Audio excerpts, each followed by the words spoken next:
Yo, you're listening to BGKO.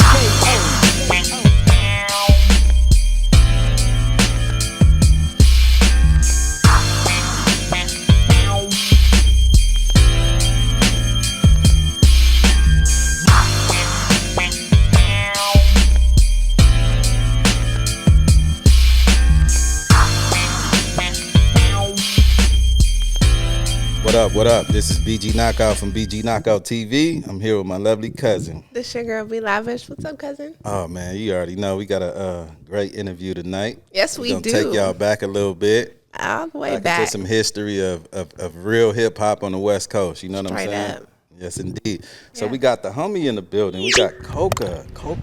Yes, sir. Kokane. What's happening? Yeah, Ruthless alumni, man. Ruthless alumni. Happy to be on the platform. Appreciate you. Man, we appreciate you for coming, bro. Thank you so much. What you got going on right now? Talk to us. We out here doing a serious campaign. Okay. I got my artist/business partner, Schizo, out here. We just put out a record called Well Connected featuring myself. And that's bro right here? Yeah, and the East Siders. And he's Okay. like a Dre from Buffalo. Really? Dude get down, crazy beats. You know what I mean? He's incredible. So, you know, you got to be on the up and up, man, for us to really message you. For sure, yeah. And I'm also out here promoting my single, which is featuring my daughter. Shout out to my daughter, Anissa. Hey now. Hey.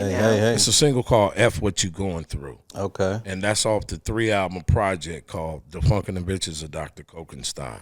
Okay, and you putting that's on Buddy Boy, everything that's on Buddy Boy? Buddy Boy, but the thing of it is, we know how the streaming fuckery is. Mm-hmm. So I only put out singles out there, but in order to get my full album, right, you got to go to my digital trap house. Okay, what is it?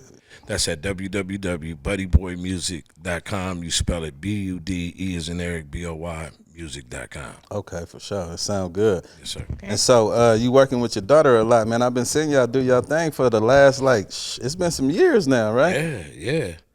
I mean, you know, who else I'm going to hand the baton down man, to? come on, bro. Your family.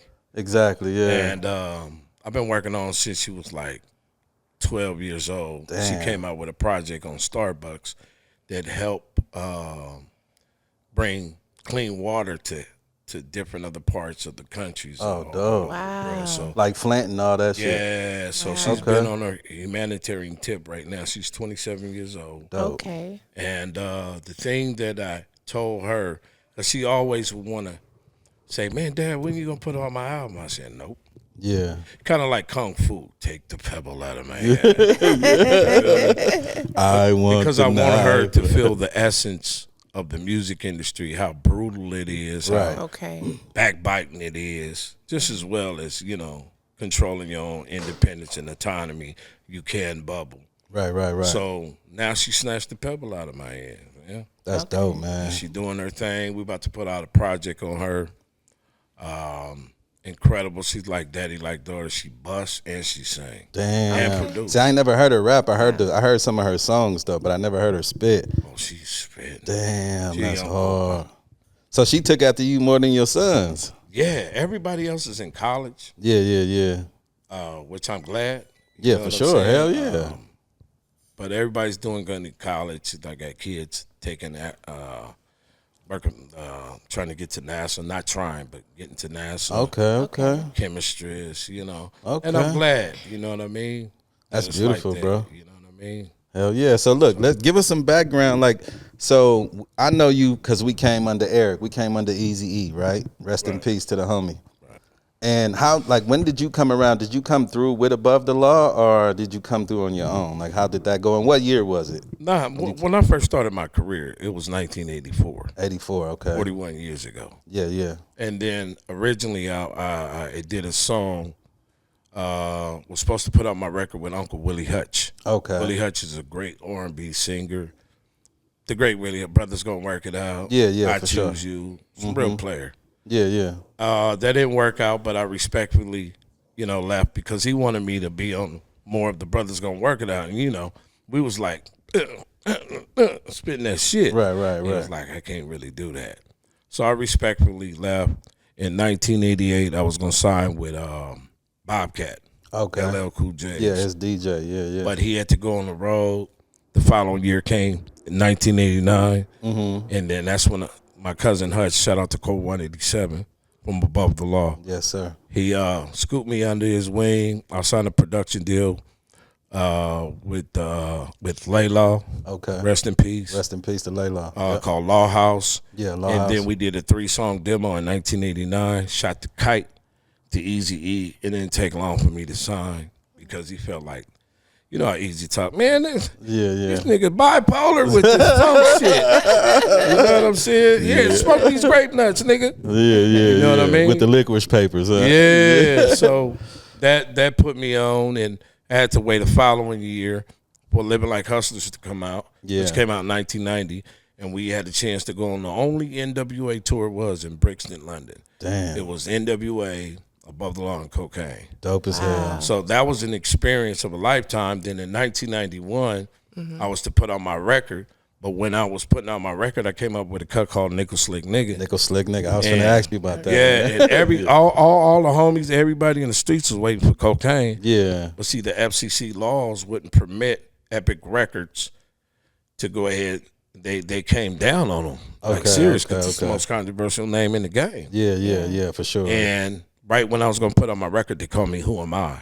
So when niggas was going to the record store, they was like, who the fuck is this? Right. We looking for Kokane, the Nickel Slick Nigga. All right. But then those doors being shut in my face was a blessing. Okay. Because it wasn't no secret. You know, Eazy-E loved controversy. Yes, he do. We all know that. Of course, yep.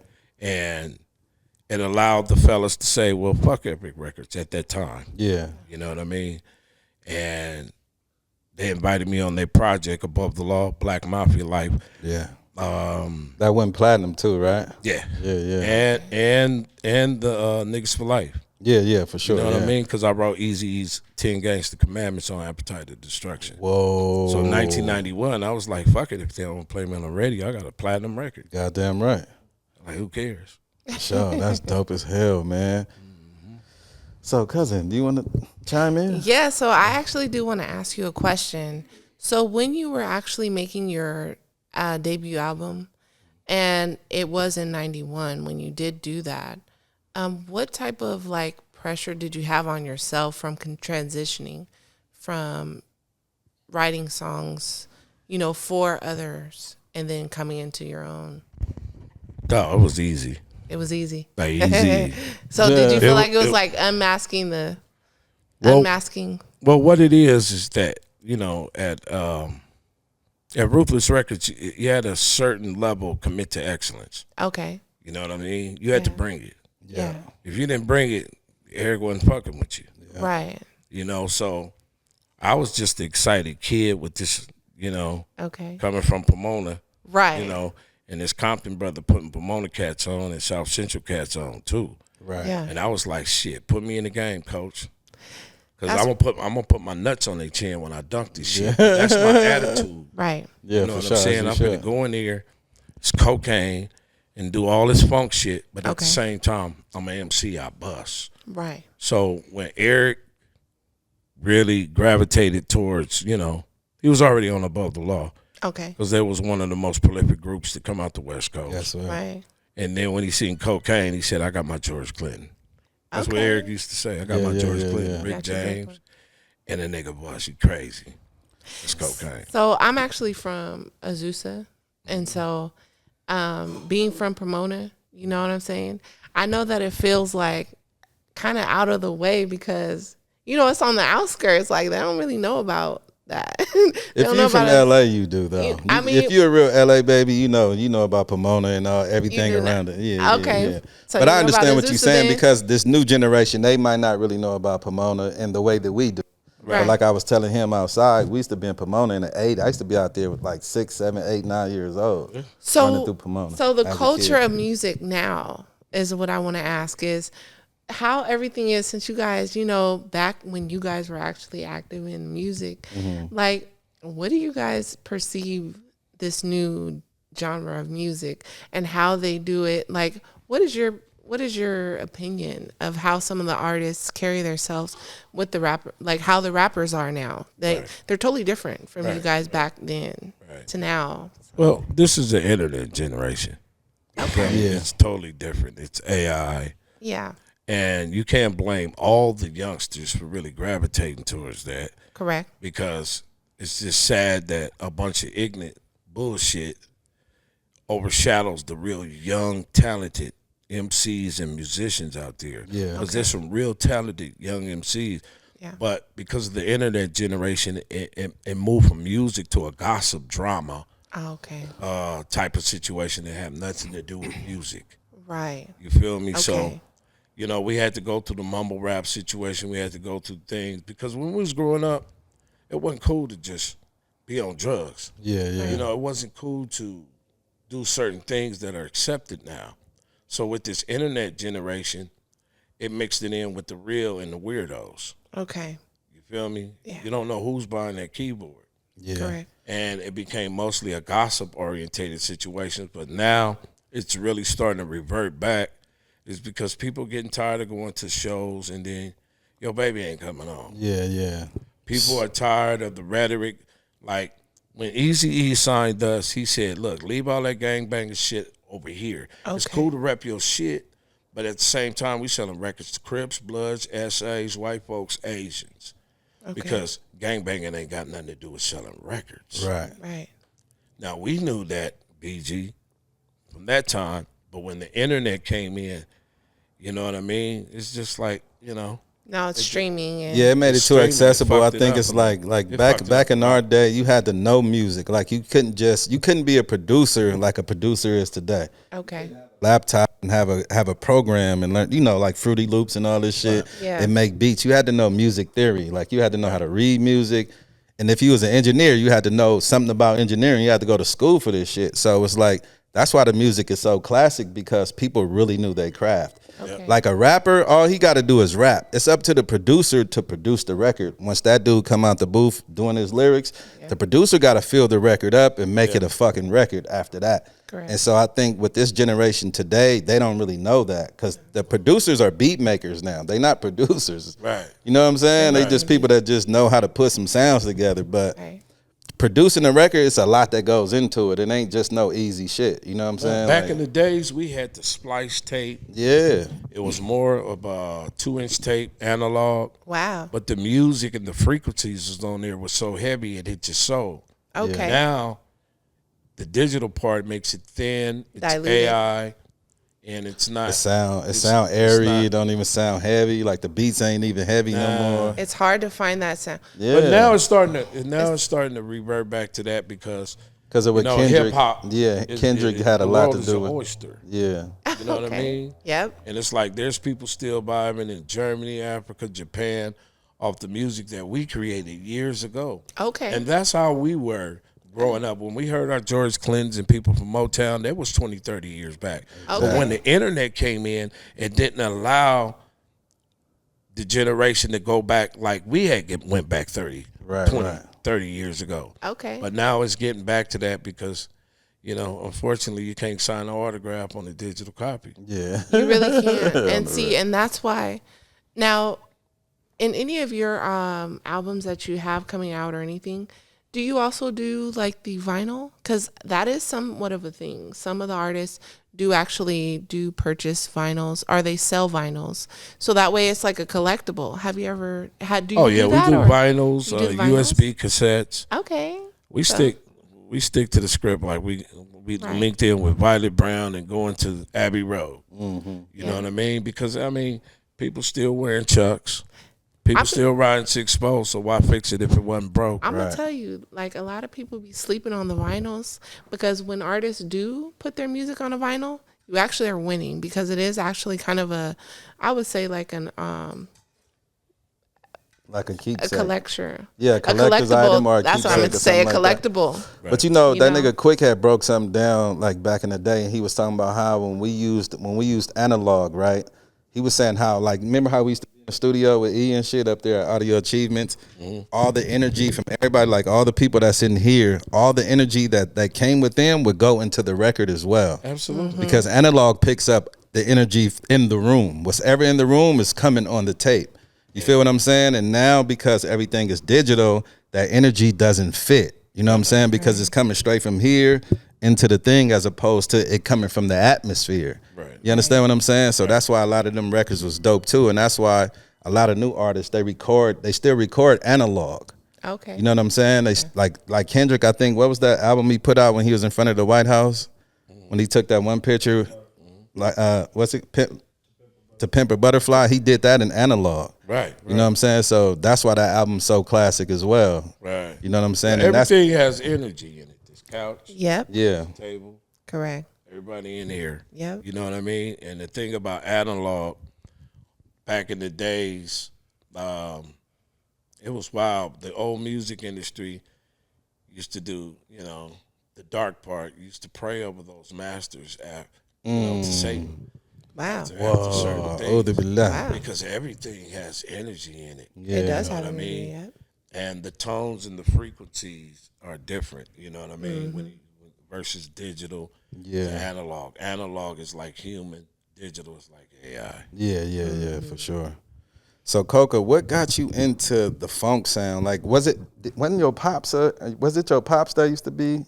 Yeah. Was a singer or something like that? Give us a little he back. was a producer, arranger, orchestration director. He was an intricate part of the Motown sound. Wow. Oh, okay. So what was his name? His name Jerry Buddy Long Sr. I'm Jerry Oh, Buddy he's the Long senior. Jr. Yeah, and my okay. company's called Buddy Boy Entertainment. For sure. So he started off in 1959.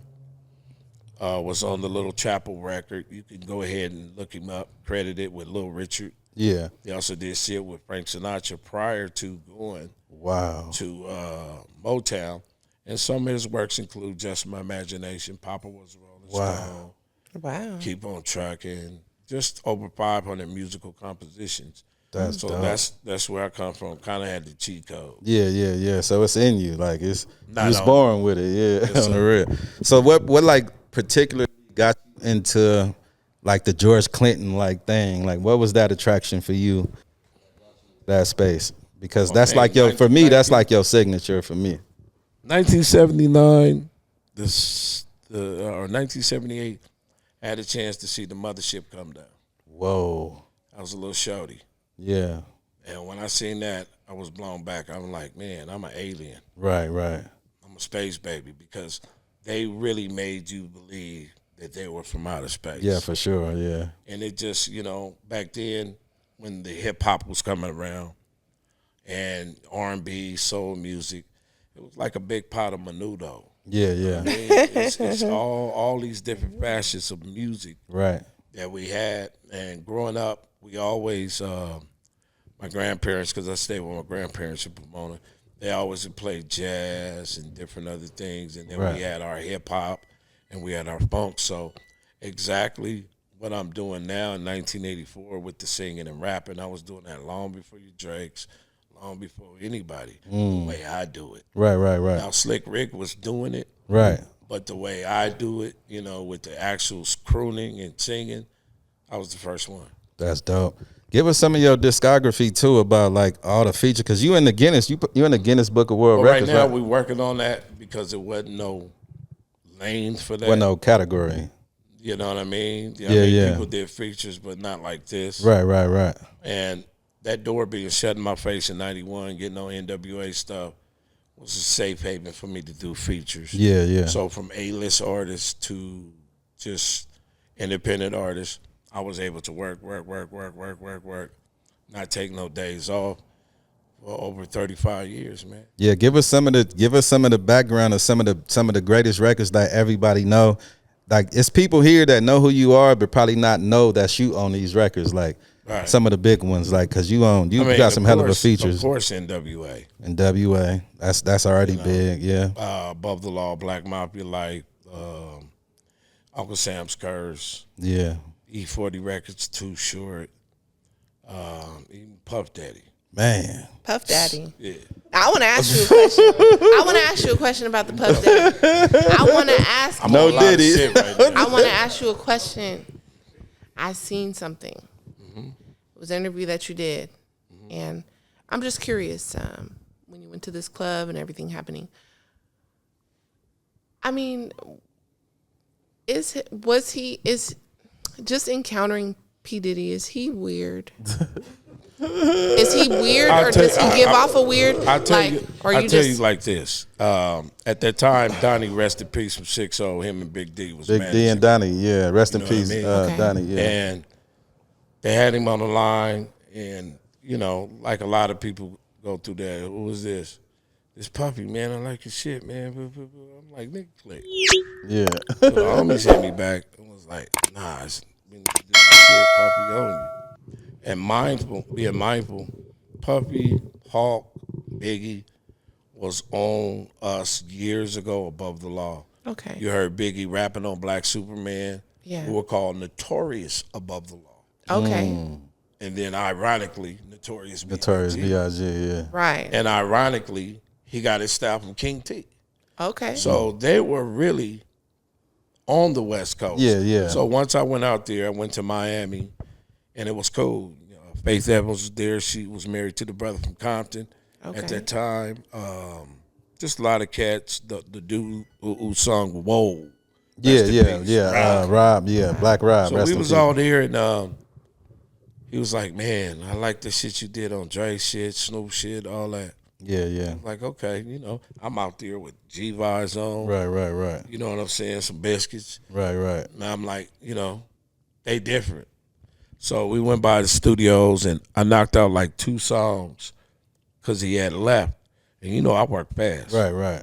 You know what I'm saying? Mm-hmm. If I'm sitting down writing the hooks, some of the hooks I've done in my past, I ain't even wrote it down. Yeah. I just went out there and did it like the Dr. Dre LA niggas. Yeah. You know what I'm saying? Yeah. So once we once he left, he came back like an hour, about a couple hours, and I said, I'm done. He was laughing. He's like, you done that quick? I'm like, yeah. So when he put it on, the first song that he liked is a song called Lonely. Sometimes I feel like I'm lonely. Yeah, I feel like I'm by myself. That's his shit. Okay. So after we finished, he said, man, I want to go to a club, man. Okay. I want to go to this club that's popping. Not his house, not the white party, a club. Okay. Miami. Like a regular club. Yeah. Okay. Popping club. So I hop in the whip with him. I'm like, damn, shit, it's Puffy. Hey, what? Yeah, take that. Yeah. Right. So we go to the club, and on the first floor I went in, it was cool, it was popping. Second floor popping. But then when we went to the upper room, the third room, it was different. It was like, damn, this dude over here doing it, this dude over here in the Speedo. I'm like, what the yeah, I looked around, and Hawk at that time, rest in peace. Yeah. Was this guy. They seen I was uncomfortable. Yeah. And I looked at Puffy like, what year was this, Coca? This was like early 2000s. Okay. So he dropped me off. I didn't think twice of it. You know what I mean? Yeah. I left, cashed me out 30 bands. Wow. You know what I'm saying? Is that just cool. to be Puffy, quiet? all right, that's my guy. But then cool years later, because when we was driving, I don't pass judgment on nobody. He put out an ashtray, and it was just thing full of ecstasy. He said, "You want one?" I was like, "Nah." Yeah. So years later, I was like, "Damn, was this nigga trying to bait me again?" Yeah, he was trying to get you, cuz he was on you. Other than that, the business was good. Yeah. And then years later, I would hear stories of he was that type of person. Right. But I didn't pay it no mind. I'm like, next. 30 bands. Yeah, I was in the studio with him and Bone Thugs when they did the Notorious Thug record, and that nigga it was so many of us in there with so many pistols and shit around and so many niggas in there. Mm-hmm. That nigga stayed out of our way. Like, so we didn't, even though we was in there together, we didn't really see him too much. My only thing is, like, I remember this nigga walking through and disappearing. Like, he was fascinated with our culture. Absolutely. Fascinated, like how we was with New York when we was little kids. Yeah. The same shit. He was fascinated, and I think he knew who to mess with and who not to mess with. Absolutely. Yeah, I believe the same thing. So that's my Puffy story. Okay. Now, if you had a dream collaboration that you haven't worked with someone, who would it be? Who do you want to work with if you had the chance? It's dead or alive. Long overdue, and we should have did it a long time ago. But people are, going through the systems and stuff. And different other things. It's knockout. Yeah. Really? Well, that's about to happen, huh, cousin? Cousin, work out with him. We wanted to do something. I'm going don't start jocking me now. You know what I'm saying? I'm saying it now. It's solidified. So it's going to happen. For sure. It's been a long time coming. It's like my whole thing has been like with all the people that we've been around, even like Hutch. Like I always wanted some production from him. I know like a lot of people don't know that Black Superman, what was that album called that came out on?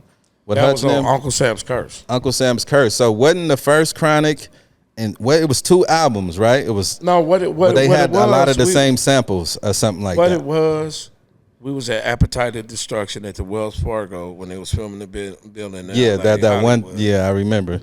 And then Law and Hutch was in the car or something like that, and they was banging a Black Mafia like. Yeah. Dr. Dre was there. He was like, "Damn, nigga, that's hard." Right. What's that shit y'all doing, man? He said, "It's all no shit, Black Mafia, like we call it G-Funk." So we played the whole record, even had the record. Yeah. And then ironically, once the Death Row situation was coming in, a lot of people don't know that Above the Law and Kokane was going to leave because of different disputes, contract disputes. We're Ruthless. We rekindled our business relationship with Eazy because we didn't want to go nowhere. Right. And Eric was like, "I'm not giving up Above the Law and Kokane. Right. You can take the rest." Right, yeah, right. You feel what I'm saying? So once we did that, I forgot what we was talking about. Just basically how they used the same samples on the Chronic and that album, yeah. So what had happened is Above the Law was supposed to come out with a record in 92. Yeah. But we had to wait to put it out in 1993 because, ironically, Dr. Dre's shit sound very similar. Right. To Above the Law shit. Right. And prior to that, Snoop Dogg and Warren G brung Snoop Dogg and Nate Dogg up to Inglewood on La Cienega and Centinela at the Edge Recording Studio, Above the Law Studio. Yeah. Okay. And that's where Snoop Dogg auditioned for Above the Law. And Nate Dogg auditioned. It wasn't no Dog Pound, wasn't no none of that. Yeah. But see, Snoop couldn't hang around because I was a ruthless artist. Right. And he was like, "Man, I want to be put on." You know what I mean? Right.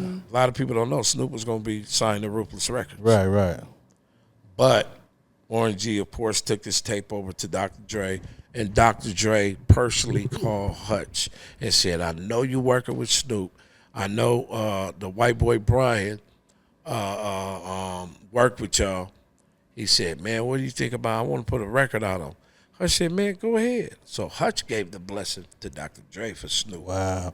That's crazy that Hutch don't even get that. He don't even get that, like, them accolades for that shit, man. That's kind of fucked up. It's preposterous. It's this, but that's the way the music. They pick and choose who they want. They do. Right. You know what I'm saying?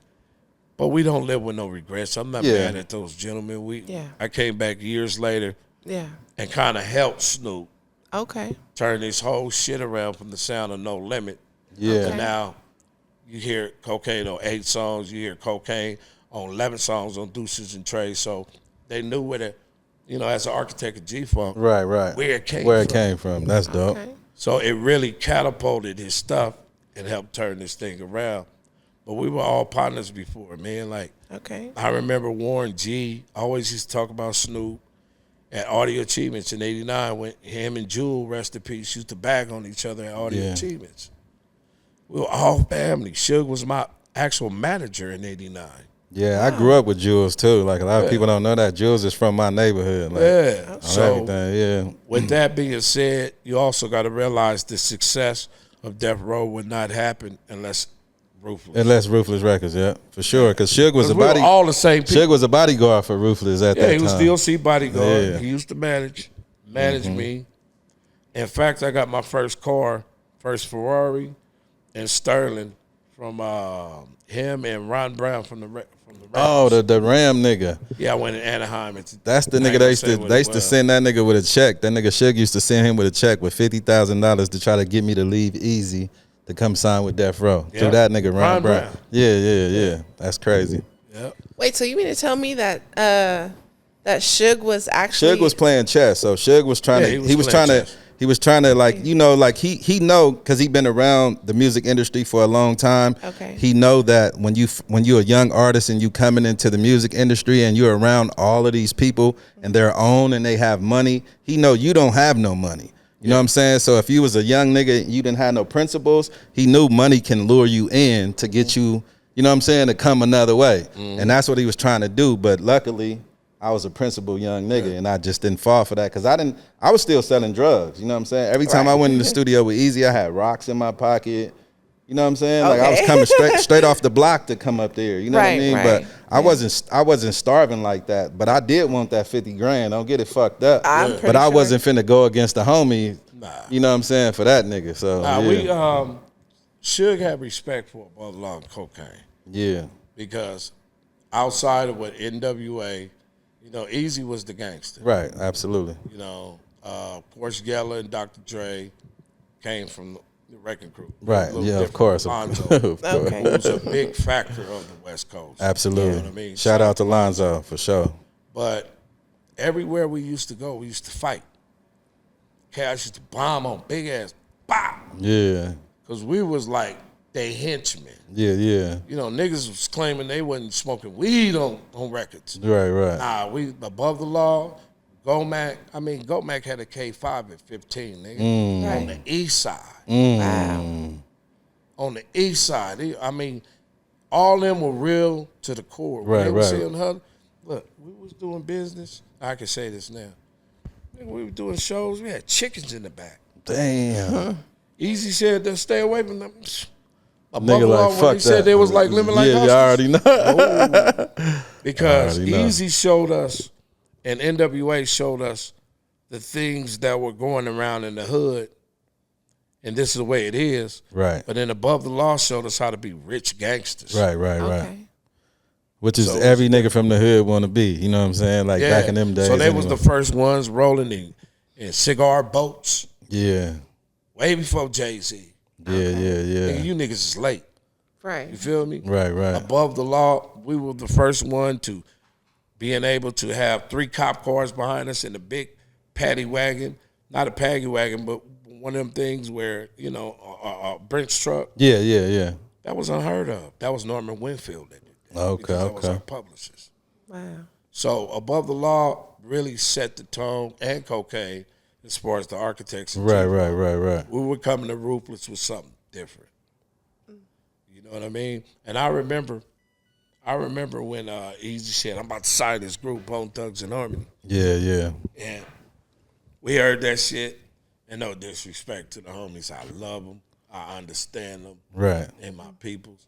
But we was on some gangster shit. We was like, what's that? Right. The nigga said, "Nigga, this gonna be the next wave." Right? I was like, "Nigga, come on, cuz." Yeah. You know what I mean? I'm gonna be honest. Yeah. But then Eric came back. Lo and behold, man, that nigga was a visionary, man. He was. Them niggas broke Elvis records. Mm-hmm. I was like, whoa. And see, that's what made Eric special, not just in the city of Compton, of course, but to go outside the city of Compton to mess with Bloods, Crips, Right. and essays at a time when that was it was unheard of. Yep. Wow. See, Eric dared to do that, and that's why, you know, he don't get the credit he deserved. Yeah. But he A should. lot of ruthless artists don't get the credit they deserve. But we Definitely should. not. I'm glad Bone do, Right. but there's a whole roster of stuff besides. Yeah. Bone. And then it was a lot of people around before they came. Like, so they came at the ass end of, you know, him dying. You know what I'm saying? Like, he didn't even get to see their success for real. Like, you know what I mean? So I remember them niggas came off the bus. Yeah. And shout out to Flesh crazy ass. He was fucking up the hotel rooms and shit. All kind of shit, right? Yeah. But they all was, dog. Yeah, I know. All Them niggas came off the bus and we did Any last words? Yeah. It's the end of the world. I remember. Yep. You can see them in the video, man, just fresh off the bus. Yeah, that's crazy. Because look, I used to ask the nigga when we came back from Cleveland, we was out there doing the concert. That's how we met him. It was only three. It was only Lazy, Busy, and Flesh that we met. We never knew a Wish and Crazy Bone.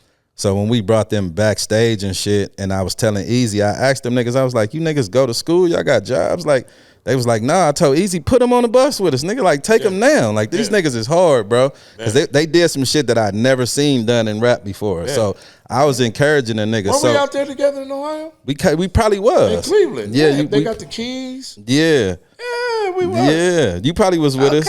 Yeah, I was. Yeah. Hey, so anyhow, when we get back to LA though, every time I'm in the studio with E, I'm like, man, what's up with them kids from Cleveland, man? Like, you heard from me? Be like, nah. I be like, you stupid, man. You should have took them niggas. I told you to take them. So I would ask the nigga periodically, what's up with them kids from Cleveland? And the last time I asked him, he was like, they here. That was the day you seen them. Yeah. When they came off the bus and shit. And my boy, shout out to Jim Bob. Yeah, Jim Bob. Shout out to PJ Jim Watts. Bob. And, heard of her. Yeah. Shout out to Jim Bob because he used to tell me, he was like, motherfuckers gonna blow up. Yeah. All they needed was the right sound in which they ended up where you need. Back then, I was like, I don't give a fuck about nothing. It's Crip. Yeah. That's gangster shit. We wasn't hearing nothing else, you know. Right, of course. But then I learned to really respect it, man, because that's how music is supposed to be. It's not supposed to be one way. Absolutely. It's supposed to be because that's how it always was. Like when we got into rap back in the day, if you think about like 86, 87, 88, Yo MTV Raps came on. Nigga, it was everybody from every part of the map that was on that fucking channel that we was watching. Yeah. All them rappers wasn't from New York. They was from a little bit of everywhere. Yeah. And they all was dope. So that's how it always been for me. Like I never thought like, oh, we the West Coast, we the hardest niggas. Like, nah, nigga, we started off liking weird shit. Nigga, we liked it a hip to the hop. You know what I'm saying? We liked it all type of weird music back in the day, but all that shit was dope to me. You know what I'm saying? Right. So I always liked it, the variety of music. I didn't ever think it was supposed to be one sound. Like how it is today. Like how everybody trying to sound like they from fucking Atlanta. Or they all have that Migos That's all sound. we used to do. You know, I'm like, come on, man. When we heard Rakim, when we Exactly. heard Scotland Rock got killed, the West Coast film. Exactly.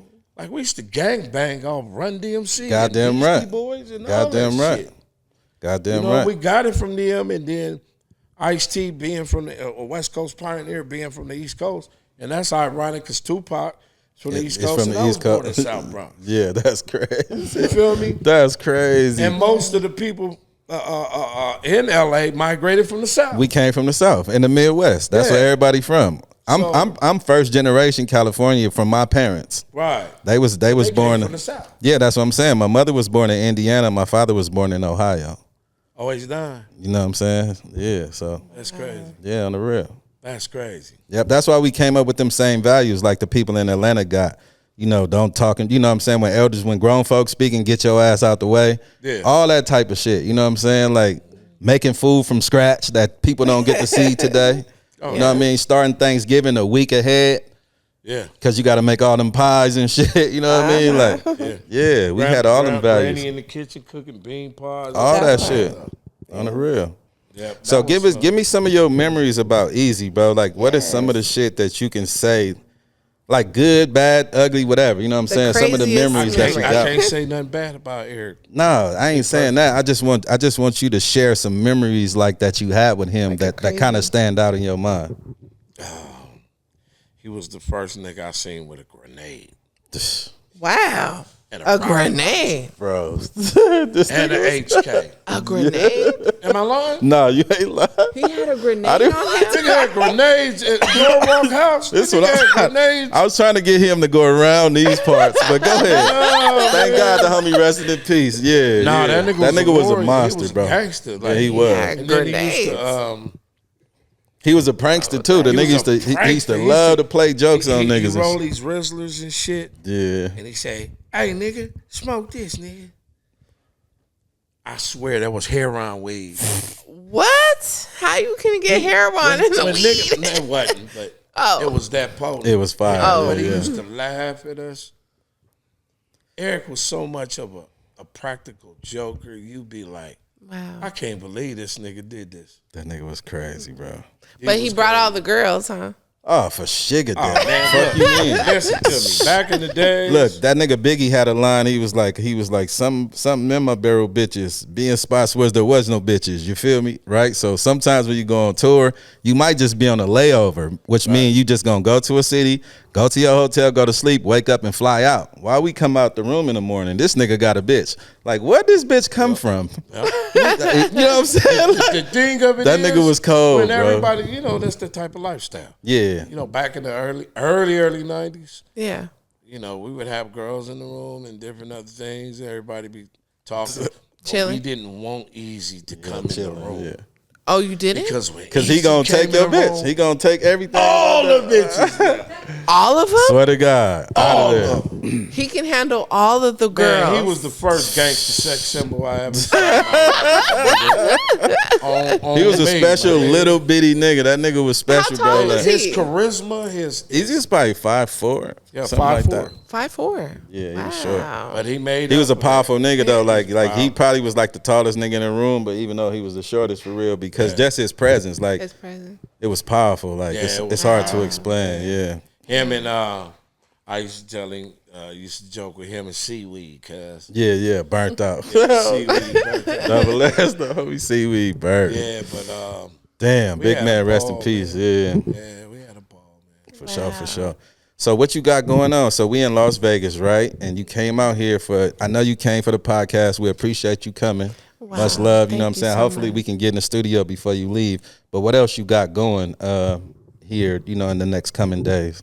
Well, we out here till the 23rd. Okay. I got my guy out here from Buffalo. Yes, sir. He's like the Dr. Dre of Buffalo. Yes, sir. Okay. We You know, they got a intend lot to of find stuff. out. Yes, sir. Yeah, they got a lot of stuff cracking. Okay. You know, Giselda, even Rick James from Buffalo, parts of his Oh, staff. wow. Yeah. Okay. Wow. Yeah, Grover Washington, all that. So we linked in, and you know, I'm always doing my homework. Yeah. Like, okay, who you want to link in? Because I'm popping up on hooks every week. This Yeah, is what yeah. I do. Most featured artists in the world, I do hooks. For sure, for sure. But when we connected, you know, Instinct, and his instinct was like, man, let's further the business and elaborate on it. Right. So I linked in with him and his partner Joe over there because they have their own LLC called Ruthless Records. Okay. And I was like, look, man, let's join forces together. So it'd be like going inside a B of A bank inside of a Walmart. Okay. Still have the two best of both worlds. Yeah, for sure. And he came out with I heard some of his stuff. Off Blew the me chain. back. He did the Wow. Well Connected record, which is the single we pushing featuring the East Siders and myself. Okay. Goldie Loc on there too? Yeah, Goldie Okay, Loc. for sure. The video, y'all gonna play the video. Okay. It's just incredible. And you know, he has a lot of Y'all mind if we feature some of it on the channel? Yes, okay, yes, okay, Okay. for sure. Please Yeah, do. we can For start sure. that All off. right. Because I sent you the video too. Yeah, yeah, I got If you. not, I'll get it to For you. sure. Yep. But he incredible, man. He's young and Wow. doing his thing, hustler. Him and his people, you know, doing their stuff right. Okay. And if you're doing it right, I'm gonna mess with you. Yeah, for sure. You know what I mean? So he got that single called Well Connected. And he could tell you a little bit more Oh about yeah, it. go ahead. go Put him on ahead. there. Can he get him on camera? What he? Can the camera got him? Okay, for sure. Well, Connects is like some, you know, I took the East Coast, you know, gritty sample, you know what I'm saying, with the G-Funk, you know, Okay. style drums and stuff, you know, Yeah. the bass line, man, and just put it together, man. It came out ill, man. Damn, man, I definitely got to hear that because I've been trying to get producers to make that, bro. Like to make that with the new sound, you know what I'm saying, with the timing of the drums and shit, but with the G-Funk, like, and you doing that already? Yeah, man. Damn. Wow. So thank you, Kokane. You brought the nigga straight to the now. spot. That's dope as fuck. Okay, for Oh, sure. wow. Well, we gonna make sure you have a In good time while you out here, man. Yeah. And you from where? You from Buffalo? From New York. Buffalo, that's Okay, dope Buffalo. as fuck. That's why you got the Bills hat on, huh? Yeah. Yeah, for sure, man. I'm a Well, 49er fan, unfortunately. Well, get the mic, because we ain't gonna be able to hear you. They also got some clothing line. Okay. Illustrious Garment. They're going real big with it. Okay, for Wow. sure. You know what I mean? So we're going to shoot y'all some stuff. Okay, for sure. Appreciate it. crew. Oh, For sure, wow, man, for thank sure. you. Well, look, man, this is BG Knocc Out TV. It's your girl V Lavish. V Lavish. We got the the dopest legend, the hook master in this motherfucker, Kokane. Hey, you know now, what I'm saying? say now. Ruthless alumni, and we gonna catch y'all on the next episode. Thank you for coming again, bro. Appreciate Thank you for having me. Nice to both meet of you, bro. guys so much. Wa alaikum salam wa rahmatullah. Yeah, Yes, sir. Peace.